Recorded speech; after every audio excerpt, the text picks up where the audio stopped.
Hi everyone.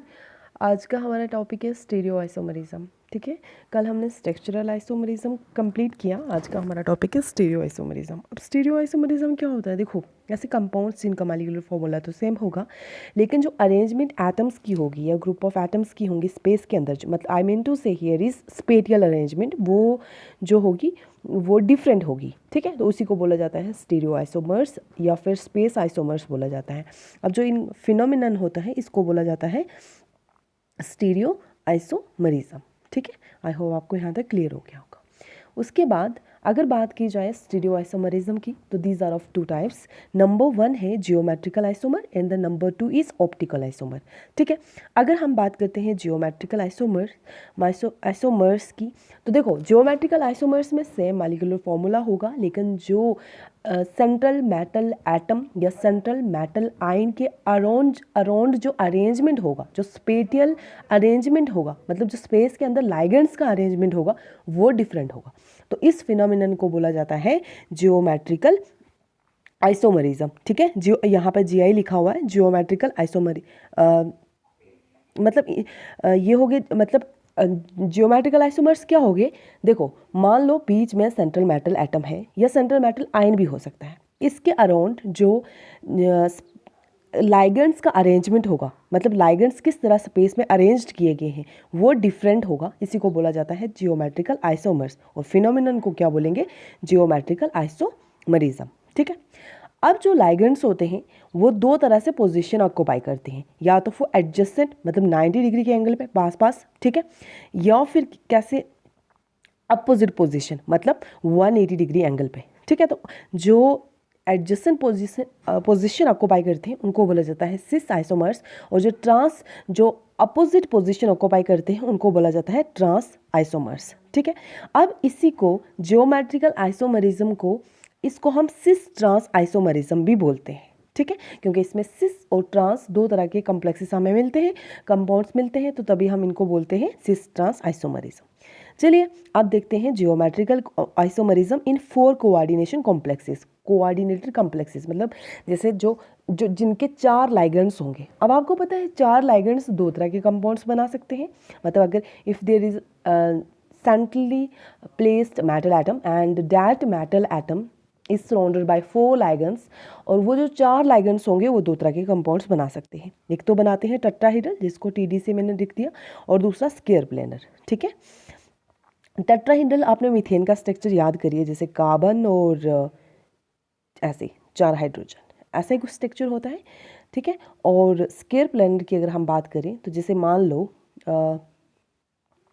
कोई ABCD है, तो मेटल है, और ABC एंड D। ठीक है, ये 4 लाइंगें थे, इस तरह का ये हो गया स्क्वायर की तरह, जो स्क्वायर की तरह होता है स्क्वायर प्लेनर। ठीक है, अब मेरी बात सुने, यहाँ पर आप देखेंगे एक चीज़ गौर से समझेंगे कि ये जो जियोमेट्रिकल आइसोमर्स है ना, आइसोमरिज्म है, ये टेट्राहेड्रल कॉम्प्लेक्स के केस में पॉसिबल नहीं होता। क्यों पॉसिबल नहीं होता? क्योंकि टेट्राहेड्रल के केस में जो सारी पोजीशन है ना वो एडजेसेंट है। देखिए, ये इसके मतलब ये इसके एडजेसेंट हैं। हम ये बात बोल सकते हैं कि as all the position in tetrahedral geometry are adjacent, so geometrical isomerism is not possible in tetrahedral complexes. लेकिन अगर देखा जाए स्क्वायर प्लेनर में, ये दो एडजेसेंट हैं, ये दो एडजेसेंट हैं, ये दो एडजेसेंट हैं, ये दो एडजेसेंट हैं, लेकिन बच्चा जी ये एडजेसेंट नहीं है, ये एडजेसेंट नहीं है, डायगोनल टाइप का एडजेसेंट नहीं है ना। तो इसका मतलब ये हुआ कि जो जियोमेट्रिकल आइसोमरिज्म है, ठीक है, जैसे यहाँ पर लिखा हुआ है, जो complexes having 4 coordination number adopt square planar or tetrahedral geometry. हम clear? Geometrical isomerism is not possible in tetrahedral complexes, clear, क्योंकि are position are adjacent in tetrahedral. ठीक है, उसके बाद common in square planar complexes. अब जो geometrical isomerism है 4 coordination complex के केस में, वो कौन से कॉम्प्लेक्सेस में ज़्यादा कॉमन है? स्क्वायर प्लेनर कॉम्प्लेक्सेस में। ठीक है, तो चलिए हम एग्जांपल्स लेते हैं। नंबर 1 है AB2 टाइप ऑफ कॉम्प्लेक्सेस। अब इसमें क्या है? देखो बच्चा, ये जो M है दैट इज़ मेटल, ठीक है। ये A2 का मतलब क्या हुआ, ए बी लाइगेंड है और बी बी लाइगेंड है। अब A2 मतलब दो लाइगेंड सेम होंगे और B2 का मतलब ये जो B वाले दो लाइगेंड होंगे वो सेम होंगे। ठीक है, यहाँ पे साथ में एग्जाम्पल लिखिए ताकि आपको ईजिली समझ आ जाए। देखो मेटल प्लेटिनियम है, A2 का मतलब A लाइगेंड हो गया मान लो Cl और 2 लगा दिया तो मतलब 2Cl। ठीक है, और B कौन सा हो गया, जैसे NH3 हो गया और इसमें 2 लगा दिया तो मतलब 2NH3, मतलब 2 NH3 सेम 2 Cl2 सेम। ठीक है, आई होप आपको क्लियर हो गया होगा। चलिए हम स्क्वायर ब्रेन कॉम्प्लेक्स बनाते हैं, माहिर हो गया, हमें तो बनाना आता है। ठीक है, एक डिब्बा ही तो बनाना है। यहाँ पर देखो ए और बी एक दूसरे के एडजेसेंट हैं, पास पास हैं, तो मतलब ये है सिस। अब यहाँ पर देखो ए और बी एक दूसरे के अपोजिट हैं, 180 डिग्री एंगल बना रहे हैं, तो ये हो गया ट्रांस। ठीक है, यही जो मैंने प्लेटिनियम की एग्जांपल ली, देखो Cl और NH3, ये दो Cl एक सेम एटम एक साइड होना, इसी को यही जिस भी कॉम्प्लेक्स में दो सेम एटम, ठीक है, मतलब एडजस्टेंट दिखे, पास पास दिखे, 90 डिग्री एंगल पे दिखे, तो आप समझ जाएंगे ये क्या कौन सा कंपाउंड है, कौन सा कॉम्प्लेक्स है, सिस। अब दो सेम जुड़वा दूर दूर दिखे, 180 डिग्री पे लिखे, एक उस कॉर्नर पे डायगोनल के बैठा हो, एक उधर बैठा हो, तो तब आप बोल देंगे कि ये कौन सा कॉम्प्लेक्स है, ट्रांस। चलिए आई होप आपको क्लियर हो गया होगा। चलिए आप दूसरी टाइप देखते हैं। दूसरी टाइप है, ओ नो गॉड सॉरी, चलिए दूसरी टाइप है हमारे पास Ma2Bc। इसका मतलब क्या हुआ, भाई साहब एक मेटल है, एक लाइगेंड है जिसका नाम A है और ये A दो है, दो लाइगेंड मतलब सेम सेम दो है, और यहीं आपका एक B लाइगेंड है और एक कौन सा है C, ये बस। तो ये लिखा कैसे, मेटल A2 क्योंकि दो हैं और B एंड C।